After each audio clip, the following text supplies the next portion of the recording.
आप सभी साथियों को हर्ष शिकारा की तरफ से राम राम। उम्मीद करता हूँ सभी साथी ठीक होंगे। दमल फौजी साहब, राम राम फौजी साहब। कई दिन हो लिए बातचीत करे, को प्लान बनाओ, को बढ़िया ही मदद करते हैं, मिलते हैं जल्दी।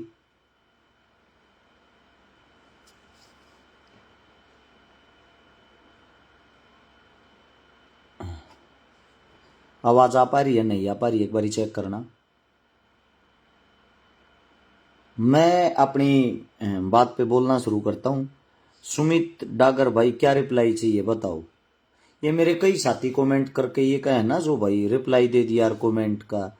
सोशल मीडिया बहुत ही कम चलाता हूं मैं, और जब हम किसी मुद्दे पर बात कराऊं उस टाइम पर जब मैं थारी कमेंट पढ़ पढ़ कर बताने लग गया तो मेरे हिसाब से मुद्दे की बात हम कर नहीं पाओगे। इसीलिए आप सभी साथियों से विनती है, मैं अपनी बात शुरू करता हूं। बहुत जरूरी है, मुद्दे की बात है।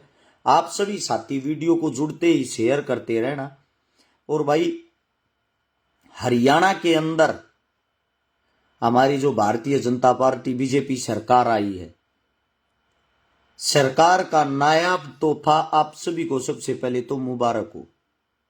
और वो मुबारक इसलिए हो, बहुत सारे साथी खुश हुए थे, और उनकी खुशी का जो ठिकाना था, खुशी थी उनकी कि उन नाते 25,000 आदमी सरकारी नौकरी लगवा दिए। बड़ी खुशी हुई सारे के। आप लोग भी बहुत खुश हुए होंगे, मैं भी खुश हूं। कुछ घरा में भाई दीवे जड़े हैं, सरकारी नौकरी लाके वे अपने आप ने न्यू माने हैं। चलो भाई, आखिर में हमने कामयाबी मिली। लेकिन वह कामयाबी कितनी मिली है, वह बात थोड़ी गौर है मेरे साथ। तो उसकी आपको अच्छे तरीके से उसका पता हो तो शायद अच्छा रहता है। सबसे पहली बात तो जो 25,000 पोस्ट पूरी हुई हैं, जिनको ज्वाइनिंग दी गई है, उनमें तो 9,500 पोस्ट तो ऐसी थी जिन पर योग्य उम्मीदवार ही नहीं मिले। यानी कि 9500 पोस्ट साइड कर दो, बची कितनी? 24,000 मत है 14,500। अब 14,500 हैं, उनकी बात करते हैं। 14,500 में का 6,000 बच्चे ऐसे थे जो ग्रुप डी में पहले एक काम करने लग रहे थे, जो कच्चे ले रखे थे सरकार ने। अब बच्ची कितनी? 9500।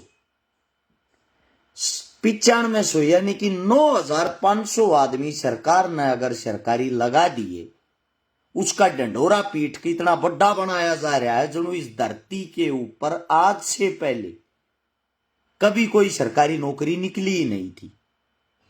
ये तो है तुम्हारी ये 24-25 सरकारी हजार नौकरियों की सच्चाई। दूसरी बात ये है, हासिल क्या हुआ आप लोगों को? ये 5 साल इसका गुणगान करे जाओ, पर सरकार इन बातों पर बनाई, इन्हीं चीजों के मुद्दे पर देखने की बात है। मैं बता देता हूं नायाब तोहफा क्या है।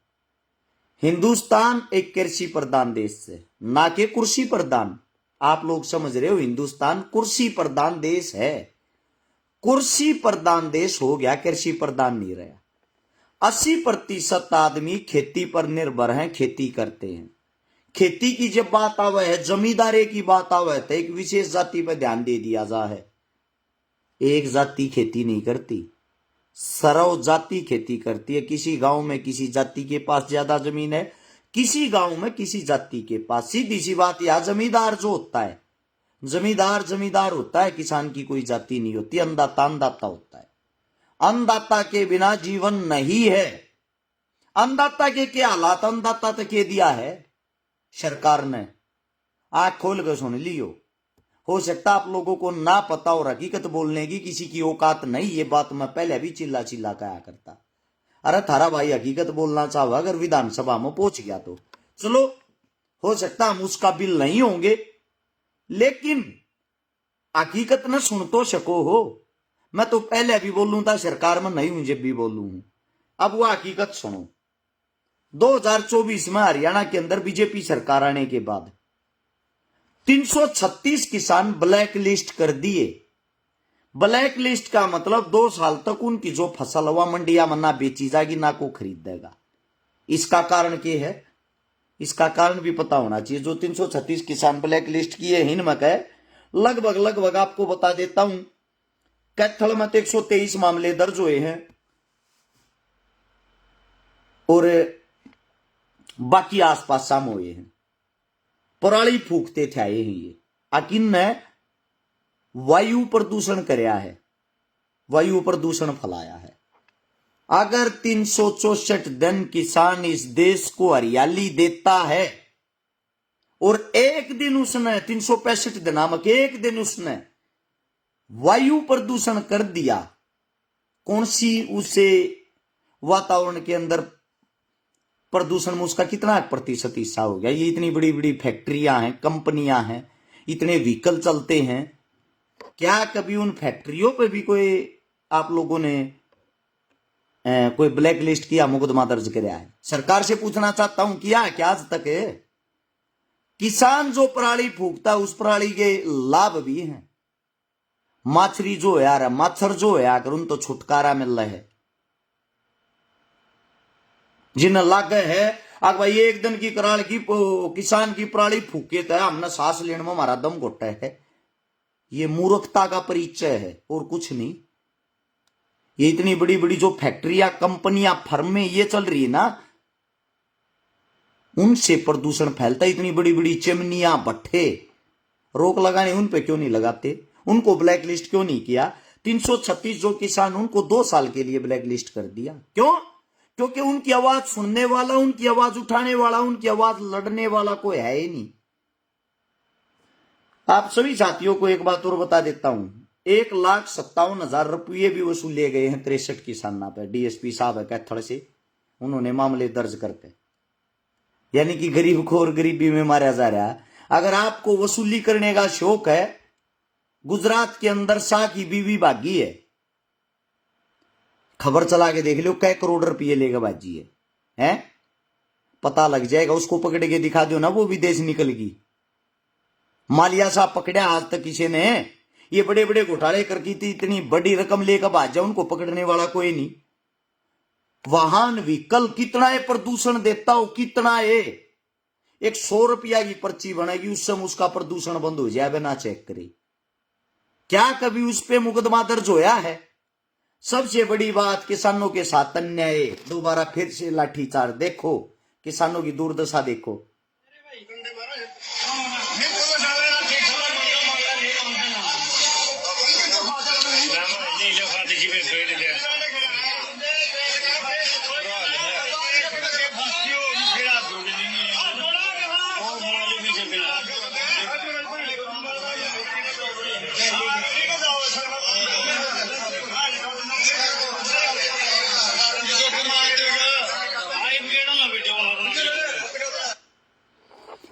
आज फिर एक बारी किसाना पर लाठीचार्ज हुआ है। लाठीचार्ज होने का कारण की है? उचाना के अंदर डीएपी खाद लेने किसान गए थे, लाइन में लाए गिरे थे। काली बाजारी सरकारी सिस्टम के तहत जो डीएपी की बिजली पे किसान ने परेशान करने लग रहे हैं। खाद भी पर्ची खर्ची ते मिल रहा है। आपकी जानकारी तो अपना खाद मिल जाए ना, किसान ने खाद नहीं मिलता। किसाना का आज भी खून बहने लग रहा है, किसाना पर आज भी लाठीचार्ज होने लग रहा है। मैं उन सभी साथियों से आज एक बात पूछना चाहता हूं, जो बीजेपी का झंडा ठारे थे या अन्य पार्टियों का झंडा ठारे थे, कड़े चले गए भाई थारी वे? जिन जिन तक तुम वोट दो थे, थारे वे रक्षक अब इस टाइम पे कहां चले गए? सरेआम किसान की दुर्गति हो रही है। अगर कोई भाई राजी हो रहा हो बीजेपी सरकार आएगी, बीजेपी यो कर देगी, उस टाइम पे जब हम वोट मांगने जा रहे थे, हमारे पे एक ठप्पा मार रखा था, तो बीजेपी ने ठा रखी है, वो यार सरकार सबसे पहले इसी सरकार के खिलाफ उन्हीं मुद्दों पे बात कर रहा है जिन मुद्दों पे बातें करने की तुम्हारे नेताओं की औकात नहीं है।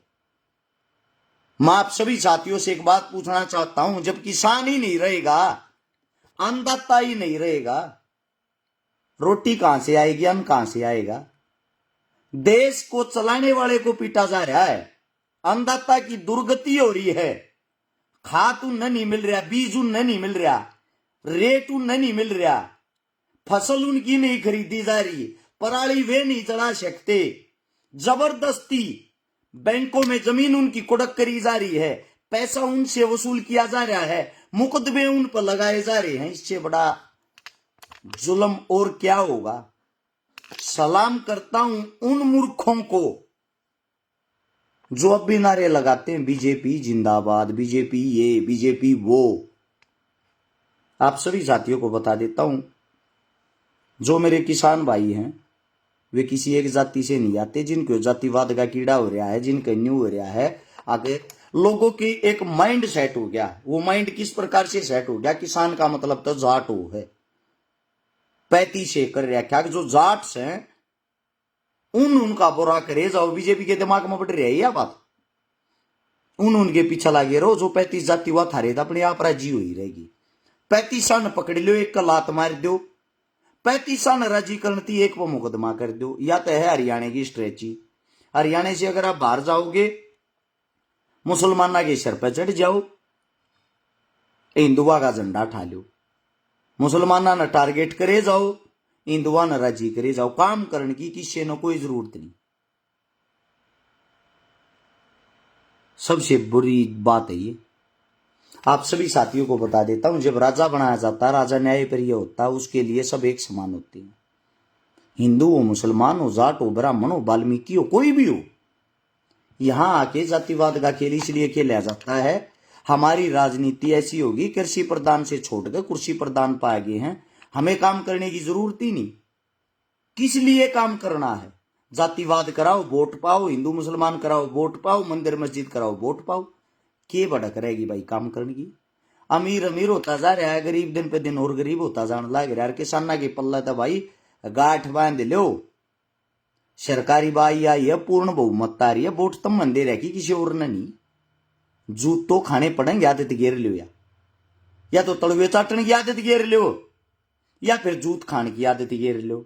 हमारे जैसे जो थे जिन्होंने कोशिश करी लड़ांगे, लड़का अगर विधानसभा में पहुंच गया, अपने के लिए हक की आवाज उठाओगे, वो आज वहां तक तो आप लोगों ने पता नहीं किस कारण से नहीं पहुंचने दी। उस टाइम पर तो दो चीज दिखने लग रही थी, कांग्रेस बीजेपी। उड्डा साहब आने लग रहे हैं, उड्डा साहब ना हार जा। आप सबसे पूछना चाहता हूं भाई, वही हुड्डा साहब, वही नायब सिंह सैनी, सुभाष बराड़ा, फोटो भी देखा होगा, एक साथ बैठ कर खाना खाओ थे, एक साथ बैठ कर हंसते थे, एक दूसरे ने बधाई देते। लेकिन जो आप लोग हो, आप लोग आज भी मुंह सुजाए बैठे हो। इन हमारे कहीं तो बीजेपी की वोट नहीं दी, इन हमारे कहीं तो कांग्रेस की वोट नहीं दी। ये सब पर्दे के पीछे एक इनका ना तो आज तक काम रुक क्या, ना जिंदगी में रुक सकता। कोई भी सरकार आओ, कोई भी जाओ, हारा हुआ नेता भी जीते हुए नेता के समान ही है। लड़ाई होती है आप लोगों की और हमारी। आप लोगों के सामने एक बात और भी बता देता हूं, विधानसभा के अंदर अगर बात आ जाए विधायक की तनख्वाह घटाने की, बढ़ाने की, इनका भत्ता घटाने बढ़ाने की, इनका फंड घटाने बढ़ाने की, नेता कांग्रेस का हो, बीजेपी का हो, अन्य दल का हो, सारे इकट्ठे होकर अपनी लड़ाई लड़े हो रही है। सब इकट्ठे हो गए। थारी लड़ाई तक दिन इकट्ठा होकर ना लड़ी। एक और मेरा भाई अरे किलकी मारने लाग रहा है शोरान साहब, केवल हुड्डा सरकार बना ले भाई। मैं कड़ा रोक रहा हूं, मैं कड़ा बेल बांध रहा हूं, मन्ना थोड़ी रोकी है भाई। ये थारे वर्ग के जो भाई है ना, प्रचारक, ये सोशल मीडिया वाले, इनके कारण तो ये दोबारा से सरकार बनवा दी बीजेपी की। ये जो के मोरू के मारे जाना, केवल हुड्डा सरकार, केवल शैलजा सरकार, केवल फलाना सरकार।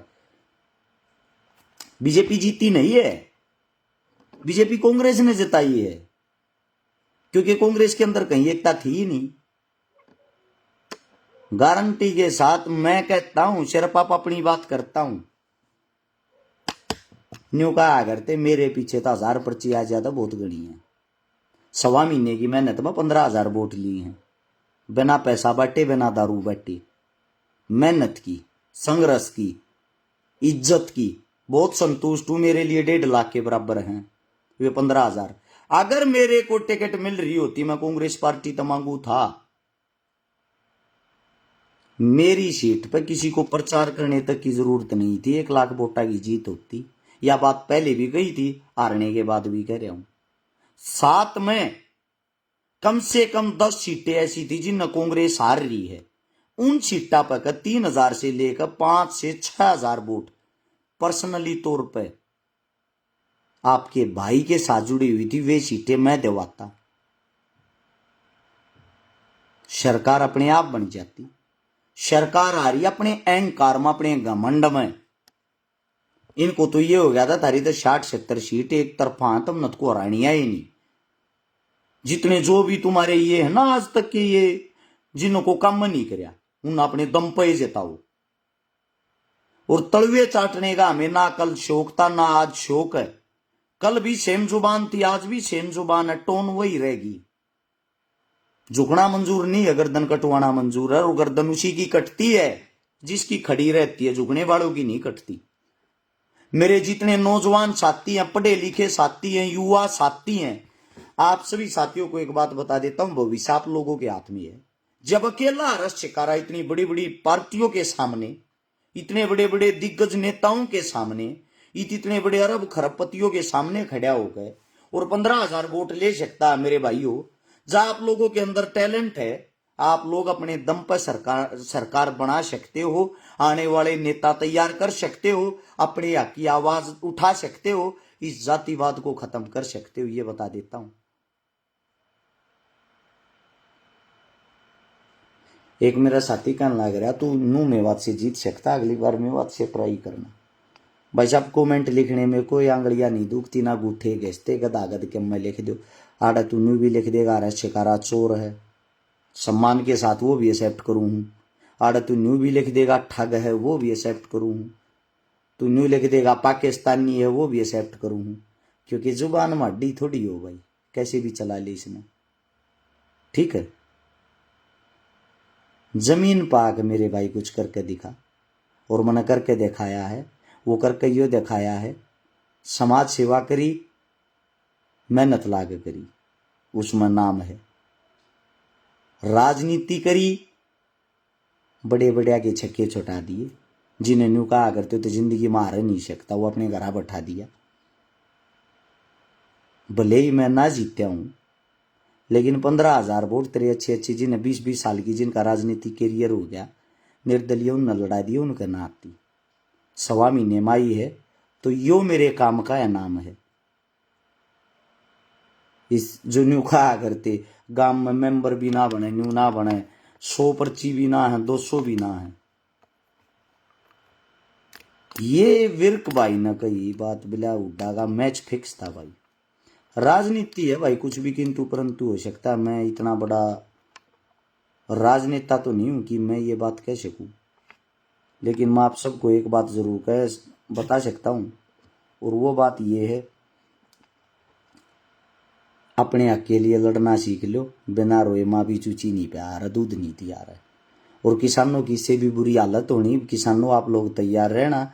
उसका कारण ये है क्योंकि आप लोगों ने अपने बच्चों पे यकीन नहीं किया, अपने बीच में से कोई नेता तैयार नहीं कराया, किसी भी नेता को चुन के आप लोगों ने विधानसभा तक नहीं पहुंचाया जो आप लोगों की आवाज उठा सके। या तो आप लोगों ने वे घसे पिटे नेता उड़ पहुंचाए हैं जो आज तक बिना मांगे जिन वोट मिल ली है, या आप लोगों ने उड़ वे नेता पहुंचाए हैं जो विपक्ष की भूमिका निभाते हैं। सत्यता के साथ ना तो पहले कोई नेता ऐसा था जो आप लोगों के लिए लड़ सके, अगर ऐसा होता तो शायद आप लोगों की दुर्गति नहीं होती। और आज भी आप लोगों ने पाया कुछ नहीं, खोया खोया है। शर्म और दुर्भाग्य की बात है, कृषि प्रधान देश होने के बाद जो मेरे किसान साथी हैं वे हर हलके से, हर जिले से अपने बच्चों को तैयार नहीं कर रहे, अपने बच्चों के भविष्य को नहीं देख रहे, अपने अंदर से ऐसा नेता तैयार नहीं कर सके जो विधानसभा में जाके आप लोगों की लड़ाई लड़ सके, आप लोगों की आवाज उठा सके, आप लोगों की मजबूती बन सके। मेरे लिए दुख की बात है।